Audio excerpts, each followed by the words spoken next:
இன்றைக்கி இந்த வீடியோவில் என்ன பார்க்க போகிறோன்னா, டிஎன்பிசியில் அடிக்கடி கேட்கக்கூடியது தான். ஒரு சொல்லை கொடுத்துட்டு அது வினைமுற்றா வினை அச்சமா அப்படின்னு சொல்லி கேட்கக்கூடிய கேள்வி.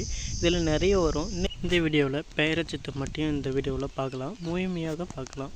பெயரச்சம் அப்படின்னா, பெயரச்சம் என்பது ஒரு வினைச்சொல் பெயர்ச்சொல்லுடன் சேர்ந்து முடிவதை குறிக்கும். ஒரு வினைச்சொல்ல கூட பெயர்ச்சொல் சேர்ந்து முடிவதை குறிக்கிறது தான் இந்த பெயர்ச்சொல்.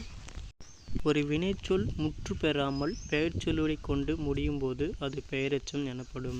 ஒரு வினையை கூட சேர்ந்து தான் வரும், தனியாக வராமல். ஒரு வினைச்சொல் வா அப்படின்ற வினைச்சொல்லுக்கு வந்த, எழுது, எழுதிய, நட, நடந்த, ஓடு, ஓடிய.